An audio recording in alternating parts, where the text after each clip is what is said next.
है, क्योंकि मैंने जितने लोगों को देखा है, अधिक बहुत लोगों को देखा है, उसमें अकेले वो ऐसे व्यक्ति हैं जो सत्य के लिए और धर्म के लिए अपनी सुख, सुविधा, सम्मान सब कुछ छोड़ने के लिए तैयार हैं। उन्होंने छोड़ा, ऐसा नहीं है कि उन्होंने नहीं छोड़ा। मैं आपको कुछ छोटे-छोटे उदाहरण गिनाता हूं और ये उदाहरण प्रत्येक आर्य के लिए बड़े काम के हैं, प्रेरणा देने वाले हैं, हमारे अंदर उत्साह का संचार करने वाले हैं कि कैसे आर्य समाज का काम होता है, कैसे हम ऋषि दयानंद सरस्वती जी के विचारों को आगे बढ़ा सकते हैं।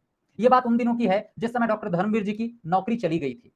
उन्हें कोई विद्यालय की तरफ से वेतन नहीं मिल रहा था, घर में दरिद्रता थी, गरीबी थी, पैसे नहीं हुआ करते थे। लेकिन इसी बात को ध्यान में रखते हुए अभी परोपकारिणी सभा के मंत्री हैं सत्यजीत जी, उनके पिताजी साधक जी हुआ करते थे। उन्होंने डॉक्टर धर्मवीर जी को अपने घर पर बुलाया यज्ञ करवाने के लिए, किसी उपलक्ष्य में कि यज्ञ करने के लिए आएंगे और दक्षिण आदि से इनकी कुछ सहायता हो जाएगी। डॉक्टर धर्मवीर जी गए यज्ञ करने के लिए और जब यज्ञ पूरा हो गया तो साधक जी ने उन्हें कुछ दक्षिणा दी।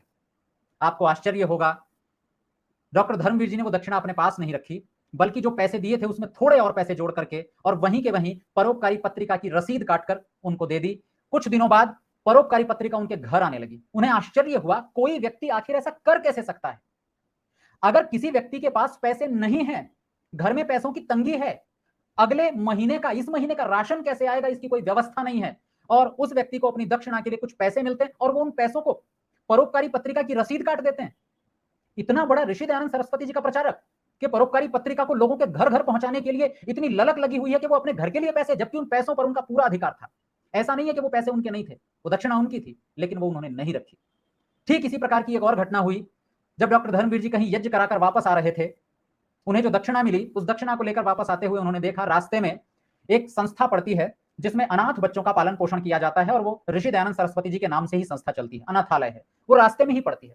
आते समय उन्होंने देखा एक बच्चा, जो बच्चा थोड़ा दुखी था, उस बच्चे के को दूध नहीं मिलता था। कारण ये कि वहां सामान्य भोजन तो सबको मिलता था, लेकिन दूध के लिए फीस, शुल्क जमा करना पड़ता था, और जिसका शुल्क जमा हो जाता था उसी को केवल दूध मिला करता था।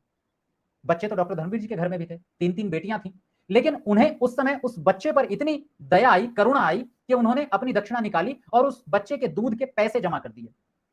यही बात आकर के जब घर में पता चली तो बड़ा आश्चर्य हुआ, ये व्यक्ति है या महात्मा है, ये कोई पागल तो नहीं है, अपने घर के बच्चों को छोड़कर दूसरे के, जिस बच्चे से शायद उनका कोई संबंध नहीं है, उस पर उन्हें उतनी करुणा आई कि पूरी की पूरी दक्षिणा दे दी। बस यही, इसीलिए डॉक्टर धर्मवीर जी मेरे मस्तिष्क में बसे हुए हैं, उनकी घटनाएं मुझे लगातार प्रेरित करती रहती हैं।